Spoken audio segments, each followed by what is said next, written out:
Արթուր Խաչիկյան, Սթենֆորդի համալսարանի միջազգային հարաբերությունների դոկտոր, միջազգային հարաբերությունների դասախոս, գիտական հետաքրքրությունների շրջանակը, գերտերությունների քաղաքականություն, ինտերվենցիաներ, էթնիկ կոնֆլիկտների լուծում։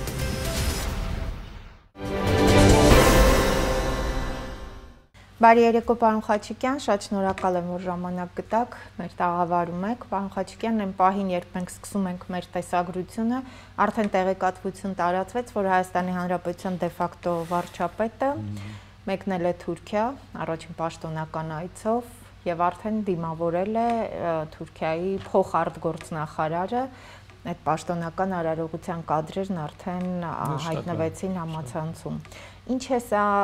ինչ կարող ենք ակնկալել, շատ փորձագետներ որակում են սա որպես Հայաստանի երրորդ հանրապետության տապանակարը դնելու արարողություն։ Անցյալում, երբ այս հանդիպումները եղել են իրանց հետ, մենք տեսել ենք միայն մի բան, եւս մեկ զիջում, եւս մի բան կորցրել ենք, հետ ենք քաշվել, հետո հենց որ ժողովուրդը փորձել է բողոքել, այստեղ ուժ են կիրառել մարդկանց դեմ, այսինքն սա արտաքին հարթակներում ամեն ինչում զիջում, հետ քաշվում, իսկ սեփական ժողովրդի վերաբերյալ իրեն պահում է որպես բռնապետ, տեսնում եք, անգամ մարդու խոսքի համար հիմա արդեն բանտարկում են մարդկանց, եւ սա, եթե հիշում եք, կոչվում էր Թավշյա Հայաստան։ Եթե մոռացել եք, հիշացնեմ 18 թվականին։ Այո։ 3 միլիոն վարչապետով, սիրով, խոնարհվելով, հիշում եք, խոնարհվում եմ, պատժում եմ ձեր թուշիկները, այդ ինչեր էր գրում, հիշում եք, չէ՞։ Ու դրանից հասանք սրան, բռնապետ։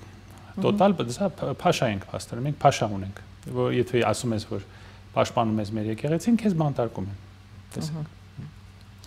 Պարոն Խաչիկյան, նաև այս օրերի հիմնական ու ամենամեծ իրադարձությունը հենց այդ մեկ արտահայտության համար գործարար բարերար Հայաստանի Հանրապետության հիմնադրման օրվանից ամրապնդման ուղղված իր գործողություններով, մեծ ներդրումներով հայտնի Սամվել Կարապետյանի ձերբակալություններ, կալանավորումը արդեն, ըստ էության շատերը նշում են, որ սա ուղիղ ձեռնոց էր, որ նետված է Ռուսաստանին։ Որոշ չափով այո, այս խաղը նա անընդհատ խաղում է։ Չգիտեմ ինչ են ստանում անընդհատ փորձելով ինչ որ հակառուսական քայլեր հայտարարություններ անել, հետո ներողություն խնդրելով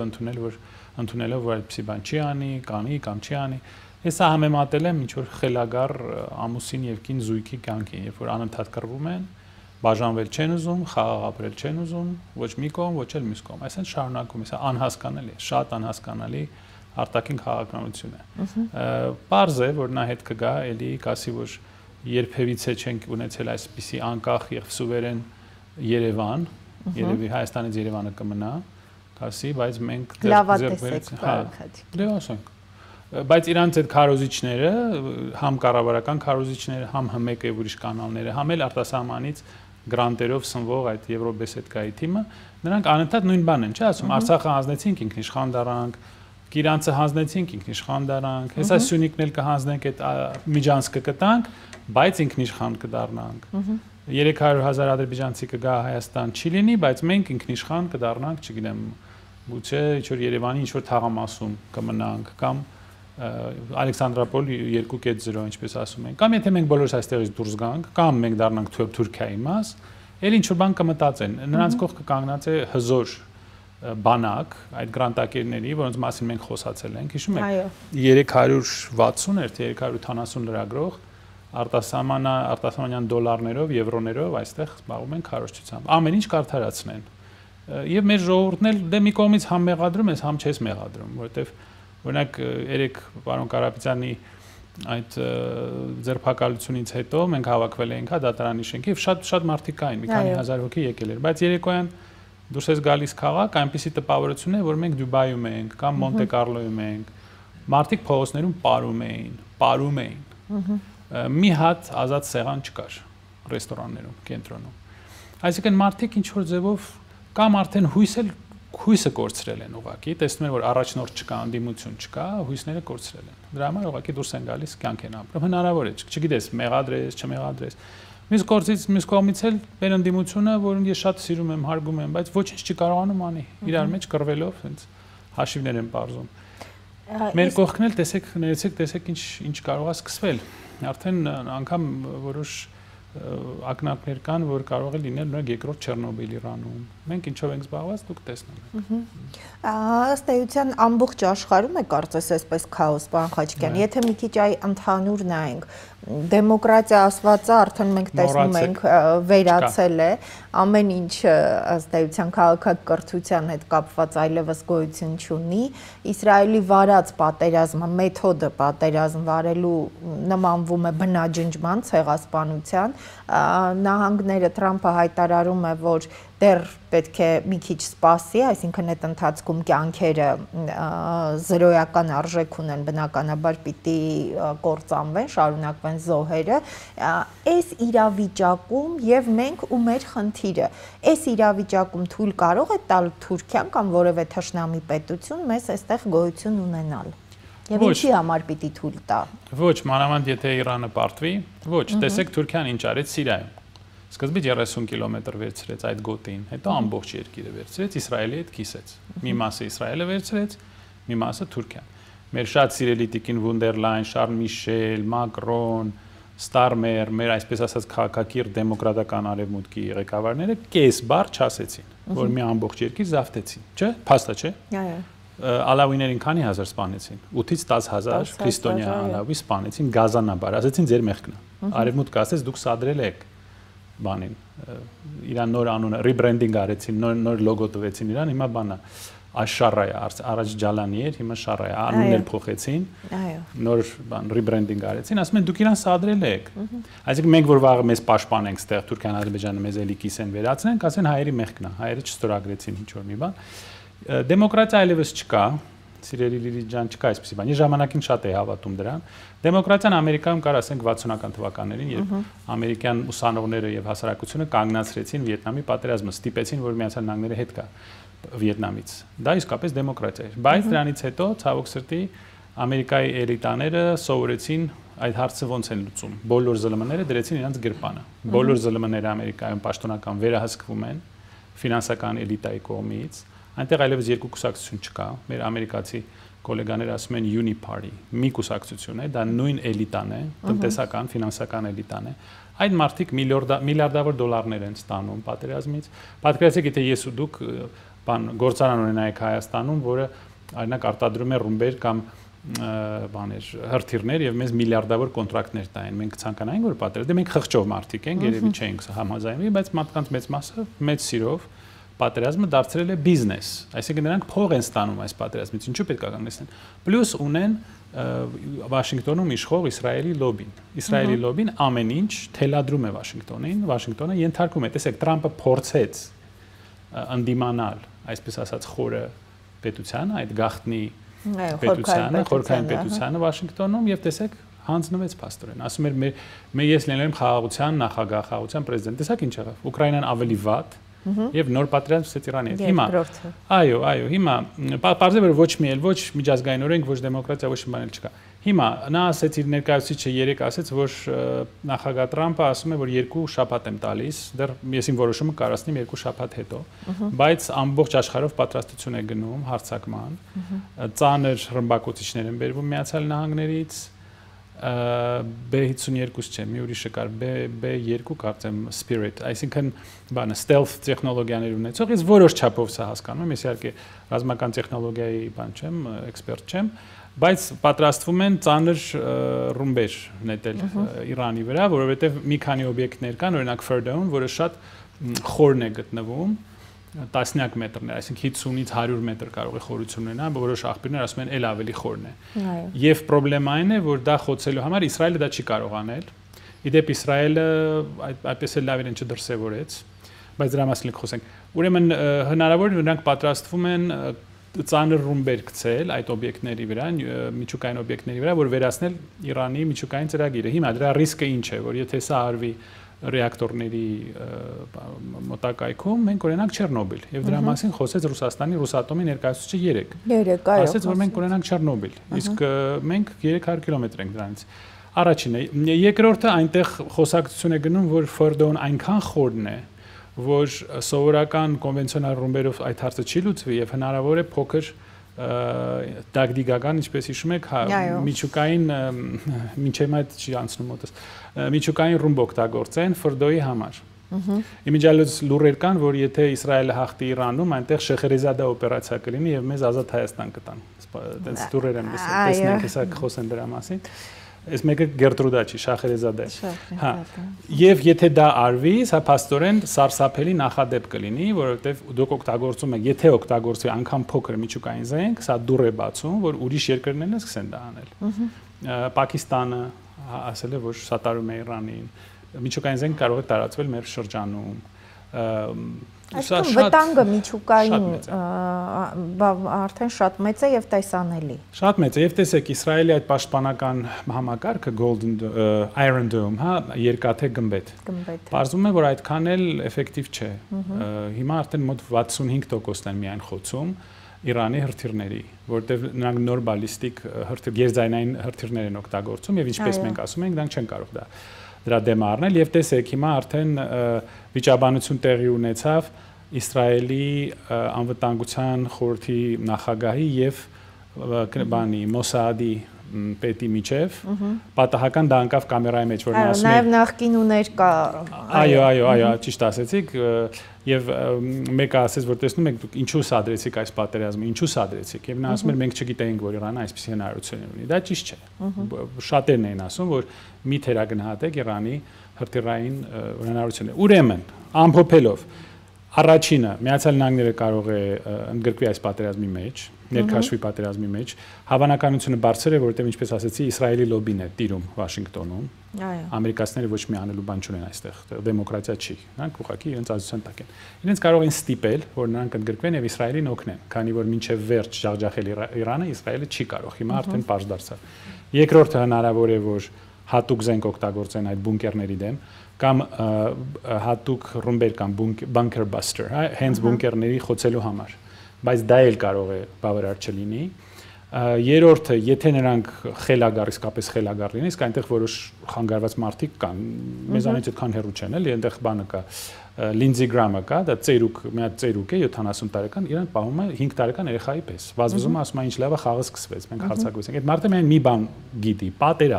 պատերազմ այնտեղ կա, պատերազմի կուսակցություն։ Եթե նրանք խելագարություն կատարեն եւ ներխուժեն Իրան, փորձեն փոխել ռեժիմը, ինչպես արեցին 2003 թվականին Իրաքում, 90-ական թվականին նույն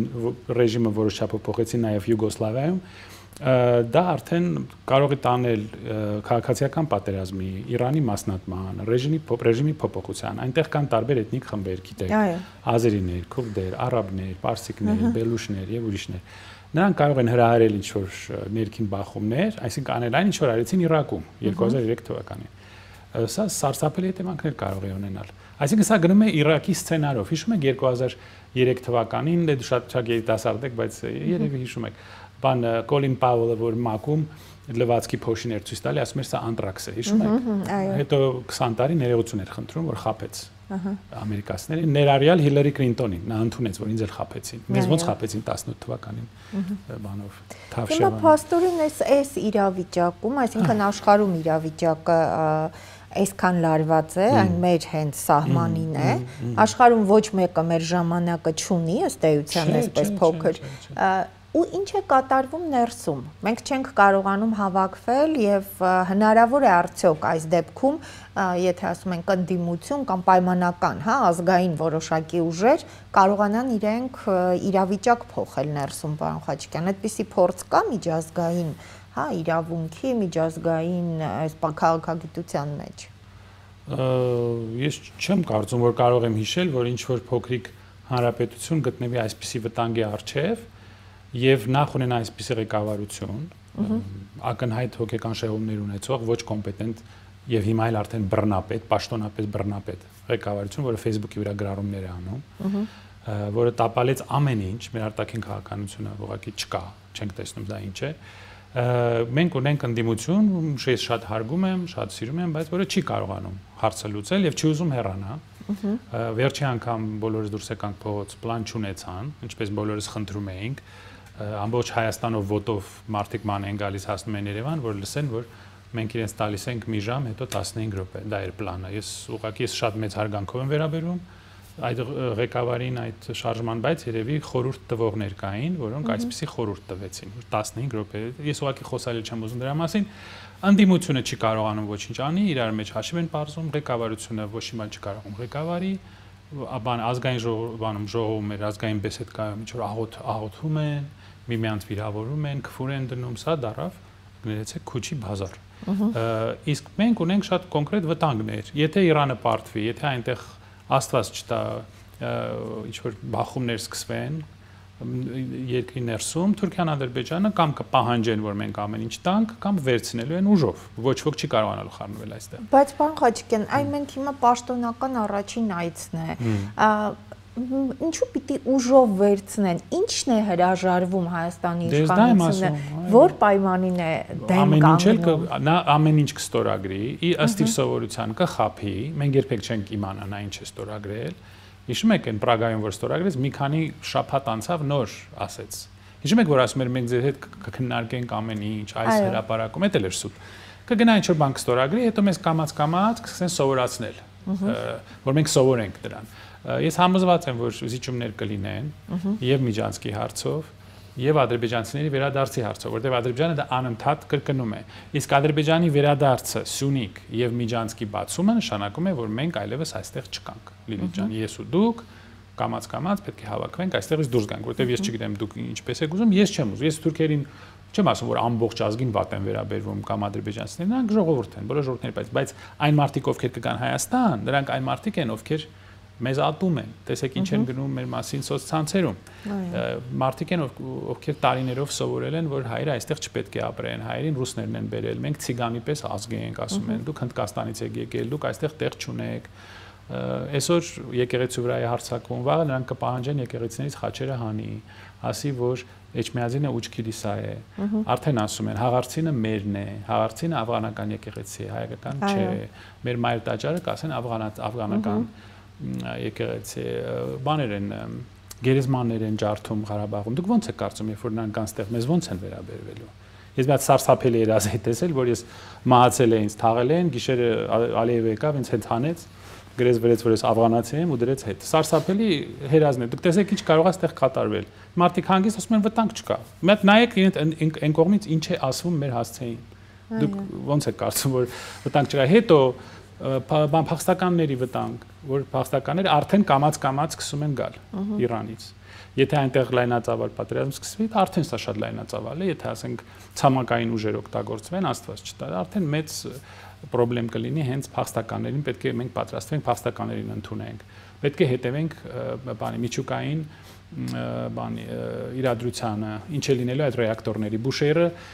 առայժմ չեն ռմբակոծել, որքանով ես հասկանում եմ, եւ ռուս մասնագետները մնացել են, որքանով ես հասկանում եմ, մնացել են այդ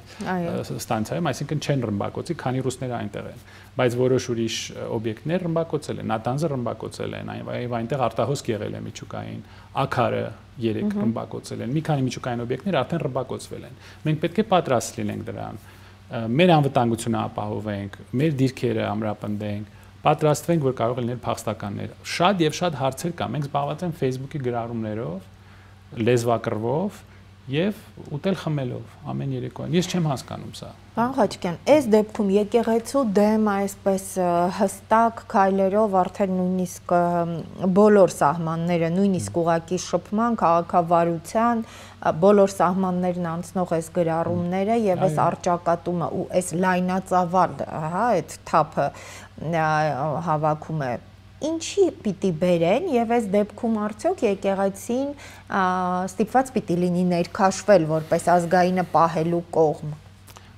Դրանք ակնհայտ է, որ սա Ադրբեջանի Թուրքիայի հրահանգն է կոտրել մեր եկեղեցին, որ որևէ ձևով մենք այլևս չկարողանանք ընդդիմանալ, որևէ ինստիտուտ չմնա, որը կարողանա դիմադրել այս դիվերսանտներին։ Սրանք փաստորեն սա դիվերսիա էր, սա դիվերսանտների խումբ էր, որ ուղարկվեց Հայաստան հեղաշրջում կատարելու եւ մեզ Թուրքիային ենթարկելու, Ադրբեջանը ենթարկելու համար։ Վերջի ինստիտուտը, որ մնացել է, դա եկեղեցին է, դա էլ է ուզում կոտրել։ Եթե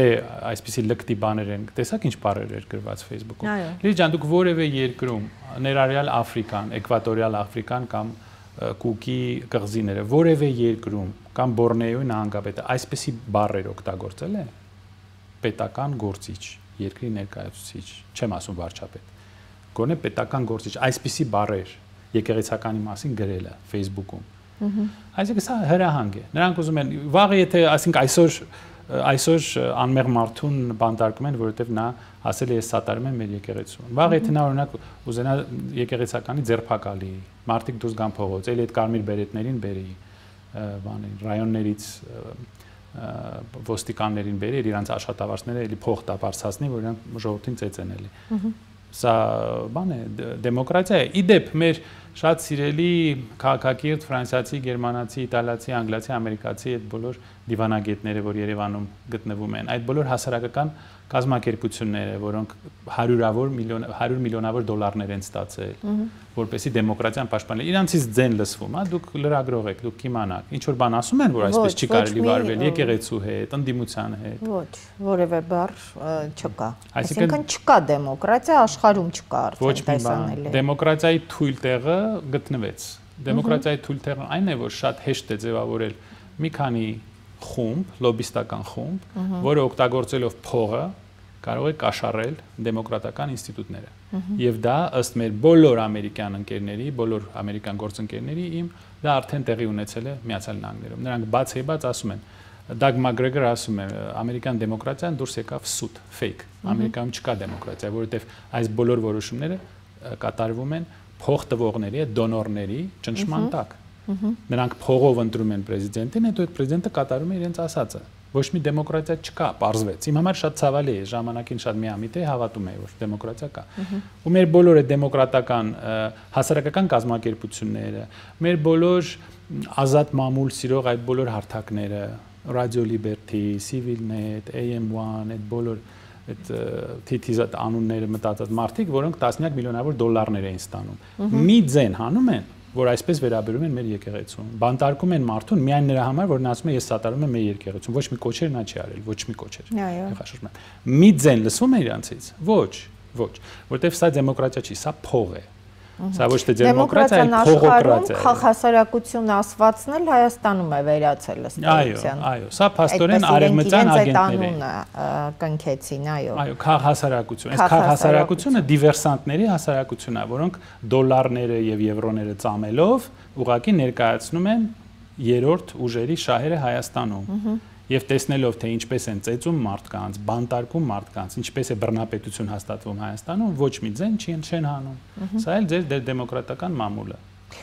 Որն է ելքը, ինչ, այսինքն համախմբվելու եւ միասնական գործելու արդյունքում ինչ որ արդյունք հնարավոր է, ինչ որ իրավիճակ հնարավոր է այս դեպքում փոխել։ Ջան, դա պետք է հարցնել մեր ընդդիմությունին, ես արդեն հոգնել եմ նույն բանը։ Չէ, նկատի ունեմ, բայց հնարավոր է, եթե ընդդիմությունը, եթե ինչ որ ուժ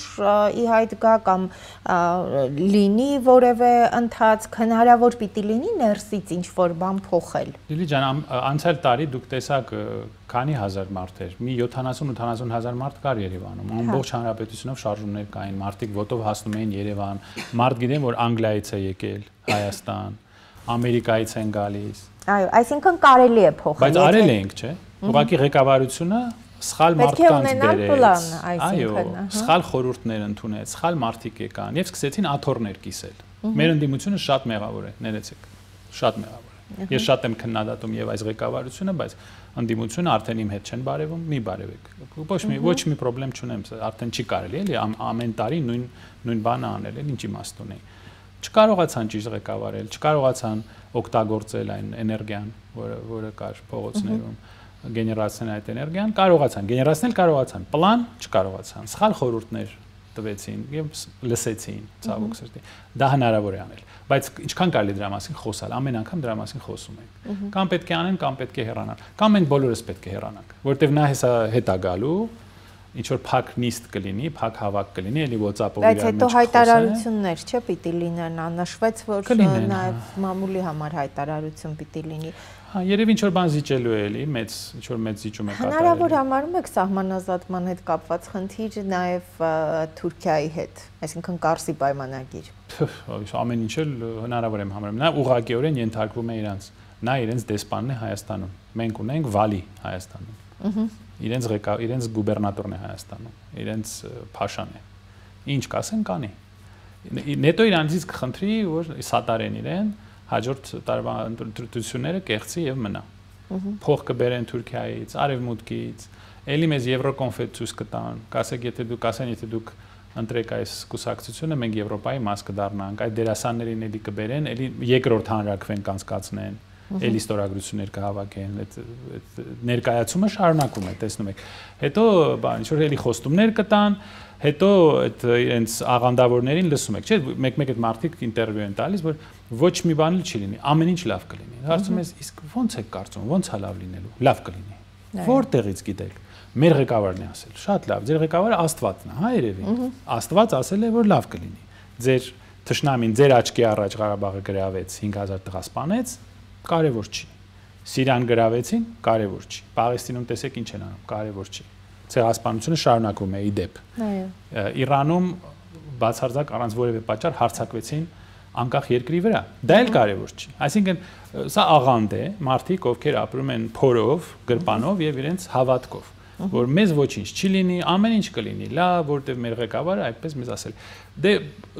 լավ նորություն այն է, որ նրանց թիվը մի քիչ պակասել է, որքանով հասկանում եմ, մի 10-ից 12% մնացին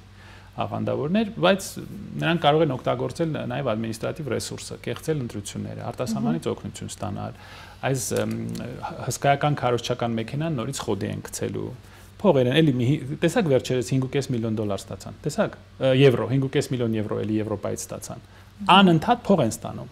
անընդհատ արտասահմանից փող են ստանում, բացը լրացնում է Եվրոպան, այո, ձեր մոտ է, քաղաքասարակություն կոչված եւ այդ լրագրողական, լրատվական այս կառույցները ձեռնունայն չեն մնում փաստորեն։ Այո, Եվրոպան այդ փողը իրենց տալիս, առաջ USAID-ն էր իրենց կաշառում, հիմա Եվրոպան է իրենց կաշառում։ Հետո ուրիշներին ասում են դուք Ռուսաստանի ագենտ եք։ Բացի փող են վերցնում արևմուտքից, ցույց են տալիս, որ վերցրել ենք։ Հետո ուրիշներին ասում են, որ դուք ուրիշ երկրի ագենտ եք։ Պարոն Խաչիկյան, ես ուզում եմ այսօր մի քիչ ուրիշ նաև հենց Ռուսաստանի տեսանկյունից։ Գիտեք, մենք անընդհատ մտածում ենք, որ շատ չկապեն Կրեմլի, Ռուսաստանի եւ այլն, բայց մենք վաղուց արդեն դարձել ենք Թուրքիայի ծայրագավառ, Թուրքիայի վիլայեթ, ըստ էության հրահանգները ստանում ենք Թուրքիայից, Ադրբեջանից, Եվրոպայի համար իրենց ինչ որ մի գաղութ ենք դարձել նաև, եւ այս դեպքում երևի ժամանակն է բաց խոսելու Ռուսաստանի հետ կապված, ըստ էության շատերը մտածում են, որ հնարավոր պիտի լինի կամ մեր շարունակությունը այս տարածաշրջանում ավելի անվտանգ ապրելը, եթե Ռուսաստանի հետ վերականգնվեն դաշնակցային հարաբերությունները։ Եթե այս բոլոր այս ծրագիրը ուր որ գնում ենք իրականացվի, ըստ էության Ռուսաստանն էլ շահեկան վիճակում չի գտնվում, որովհետև իր ազդեցության գոտին այստեղ չի կարողանում պայել։ Հաջորդ քայլը պիտի լինի ռուսական բազայի դուրս բերումը։ Իր համար աշխարհաքաղաքական առումով սա ընդունելի տարբերակ է, այդպես կարևոր է, թե ոչ այստեղ ներկայություն ունենալը։ Դե մենք այդ հարցը երկար քննարկում ենք։ Իհարկե Ռուսաստանի համար լավ կլիներ այստեղ ունենալ կանխատեսելի, կայուն, հավատարիմ ինչ որ դաշնակից, որտեղ նա կունենար ռազմական բազան, ինչ որ բան մեզ կտրամադրեր, մենք ինչ որ բան կվերցնենք Ռուսաստանից, իրենք ինչ որ բան կվերցնեն, իրենց ազդեցությունը կպային, բայց այս կառավարությունը իրեն պահում է այնպիսի ձևով, որ անհնար է կանխատեսել, թե նրանք վաղը ինչ են անելու։ Այո։ Եվ դրա համար ռուսները իհարկե կցանկանան պայել իրենց ազդեցությունը, բայց ոչ ամեն գնով, որտեղ այնտեղ նաև մարդիկ կան, ովքեր Մոսկվայում շատ բավականին ուժեղ թուրքական լոբի կա, ռուսները, որոնք պրոթուրքական են եւ ասում են, որ գիտեք, հայերը տեսեք ինչ են, սա լուրջ չէ։ Այսինքն իրենք առաջարկում են Թուրքիայի հետ լեզու գտնել։ Ավելի լավ է մենք Թուրքիայի հետ պայմանավորվենք։ Ես դրա մասին խոսել եմ 35 տարի Սփյուռքում, բայց ինձ ոչ ոք չէր լսում։ Ինձ ընդհանրապես ոչ ոք չի լսում։ Ես 35 տարի ասել եմ՝ մի կրկնեք դա անընդհատ, որ Ռուսաստանը միշտ մեզ կպաշտպանի, որովհետեւ կլինի մեծ տուրան։ 35 տարի այդ նույն ձայնագրությունը մի նվագեք։ Նրանք կարող են Թուրքիայի հետ պայմանավորվել, զգուշ եղեք։ Ինձ ոչ ոք չլսեց։ Այնտեղ կա հսկայական պրոթուրքական լոբի, Ռուսաստանը Թուրքիայից կախված է, Ադրբեջանից կախված է, պատերազմը Ուկրաինայում շարունակվելու է եւ շարունակվում է, Ռուսաստանը առաջ է գնում եւ նրանք կարող են ասել, գիտեք ինչ, եթե դուք այս եք, սա եք, ձեր հետ անհնար է պայմանավորվել, դուք անընդհատ ձեր միտքը փոխում եք, անընդհատ այդ եվրոպական կոնֆետների հետևից եք ընկնում, մենք էլ Թուրքիայի հետ կպայմանավորվենք։ Իսկ ով է կարող նրանց մեղադրել։ Տեսեք, Ադրբեջանը դարել է իրենց պաշտոնական դաշնակիցը մեր ռեգիոնում։ Բայց հիմա ուրիշ բան է։ Իրանի պարտությունը շատ վատ կանրադառնա եւ Ռուսաստանի եւ Չինաստանի ազդեցության վրա մեր ռեգիոնում։ Այո։ Չինաստանը արդեն ըստ որոշ աղբյուրների զինտեխնիկայի ուղարկում Իրան, ռուսները արդեն դա արել են։ Ուղղակիորեն արճակատվել Իսրայելի հետ երևի չեն թողնի, բայց գուցե օգնեն, որ էսկալացիան կանգնի այս կոնֆլիկտին, որովհետև եթե Իրանն էլ դուրս գա խաղից, Իրանն էլ մասնատվի կամ ռեժիմը փոխվի, մեր ռեգիոնում հաստատվում է Թուրքիայի, Ադրբեջանի եւ Իսրայելի գերիշխող ուժը, հեգեմոնիան։ Նրանք դառնում են տերը մեր ռեգիոնի եւ մեր ռեգիոնի եւ Միջին Արևելքի։ Թուրքիա, Ադրբեջան, Իսրայել։ Այո, սա ըստ էության Ռուսաստանի ձեռնտու չէ նայ։ Ձեռնտու չէ, ոչ էլ Չինաստանին։ Այո, այս առումով մենք փաստորեն հիմա կախված ենք այս փոքր հնարավորություններից։ Փոքր հնարավորություն, որ առումով որ մեզ չեն թողնի, որտեղ ըստ էության Արցախն էլ, Արցախը շատ երկրների համար էր փաստորեն խաղաղության միջնաբերդ եւ ոչ միայն Հայաստանի, կորցնելով աշխարհի հավասարակշռությունը կարծես կորավ։ Այո, իմ կարծիքով դե Ռուսաստանը փորձեր արեց նախ կանգնեցնել պատերազմը, դրանից առաջ զորավարություններ անցկացնել եւ նոյեմբերի 9-ի պայմանագիրը կար, խաղաղապահ ուժեր կային, նրանք ինչ որ ջանքեր արեցին, բավարար չէր եւ իմ կարծիքով սխալ էր Թուրքիայի հետ կիսել ազդեցությունը Կովկասում, բայց իմ կարծիքով դա ուղղակի ինչ որ հասկացան իրար, որ Թուրքիան կարող է մտնել հարավային Կովկաս, բայց Ուկրաինայում չի խանգարի Ռուսաստանին։ Իմ կարծիքով այսպեսի բան կարող է եղել, ես կարծում եմ որ եղել է, բայց հիմա եղել է։ Մենք էլ այնպես մեզ պահեցինք, որ ռուսների գոնե այդ 50%-անոց օգնությունը մենք չօգտագործեցինք, հենց Խարկովում ռուսները հետ քաշվեցին, այս վազեց Պրագա, միանգամից ստորագրեց, Մակրոնն էլ կողքը, ու Մակրոնը մինչև հիմա չի ասում։ Ես որ այնտեղ նստած էի, ի՞նչն էր իմաստը։ Ֆրանսիան ինչ արեց այդ Պրագայի պայմանավորվածության մեջ, ինչ կար, Ֆրանսիան ինչ է երաշխավորել, ինչ է մեզ տվել։ Մինչև հիմա պատասխան չկա։ Ուղղակի իրան ասել է հանձնի Ղարաբաղը, հանձնի, որ ռուսները դուրս գան։ Ու նա այդպես էլ արեց։ 2 օր առաջ, մի բան էլ ասեմ, 2 օր առաջ խոսում էինք Ռաֆիկ Ալֆայանի հետ, նա միջազգային իրավունքի մասնագետ է Փարիզի համալսարանից։ Ես հարցրեցի, Ռաֆի, ինչ եղավ այդ 3 ռադարը եւ 7 ցեզարը։ Նա սկսեց ծիծաղալ։ Ասես այսպեսի բան ես չեմ լսել եւ անգամ եթե դա հասնի Հայաստան, դա ծիծաղելի թվեր են։ Հիշում եք քանի կանալներով մեզ այդ ֆրանսիական հեքիաթը մատուցում էին։ Ուկրաինայում մի օրում 300-ից 500 դրոն է օգտագործվում։ Մի օրում 300-ից 500 դրոն։ Համարենք, որ մենք Ուկրաինայի, ասենք 10-րդը կլինենք, ճակատի երկարությունը եթե նայենք, այսինքն մի օրում 30 դրոն, եթե օգտագործեն Հայաստանի դեմ, այդ 7 ցեզարը քանի օր կտևի, ոնց է կարծում։ 30 դրոնը 7 ցեզարի դեմ, մենք ընդհանրապես հոպի համակարգեր չունենք։ Այդ մեկ ծիծաղալի հեքիաթներ։ Երկրորդը, որտեղ է գնում ընդհանրապես աշխարհը։ Եթե այսպես շարունակվի, սա փաստորեն արդեն համաշխարհային պատերազմ է, միայն մի բան է պակասում, որ Չինաստանը մասնակցի ուղղակիորեն մեր բայց արճակատմանը։ Արդեն ունենք Ուկրաինան, խոշորագույն կոնֆլիկտ, առաջի համաշխարհային պատերազմի հետ համեմատելի թվեր են, 1 միլիոնից անցել է, սա կատակ չի, սա Վիետնամ չի, հսկայական թվեր են, եթե ամերիկյան կորուստներին նայեք, 1 միլիոնից անցել է։ Ուկրաինան կա, Միջին Արևելքը կա, 2 ռեգիոն, որտեղ կարող են ընդգրկվել գերտերությունները։ Մնացել ամենակ, որ Չինաստանը մեր ձնա Ռուսաստանի հետ ավելի սերտ դաշինք կնքի եւ մենք ունենք կլասիկ համաշխարհային 3-րդ պատերազմ։ 3-րդ պատերազմ։ Եվ այս համաշխարհային 3-րդ պատերազմի շեմին միակ բանը, որ մենք անում ենք, փակում ենք տաշիր պիցայի այդ կետերը։ Դրա համար են ասում պիցայակեր։ Այո, պիցայակերները երևի ավելացել են, դրա համար տաշիր պիցայի այդ կետերը փակում են, փաստորեն այստեղից սկսում ենք, այսինքն պայքարում ենք, մեր պայքարը մեր ժողովրդի դեմ է, մարդկանց ովքեր այդտեղ աշխատում են, որովհետև հազիվ թե հիմնադրի բիզնես անհաջողության բերի դաշիր պիցայի կետերի փակումը, չէ՞։ Այո,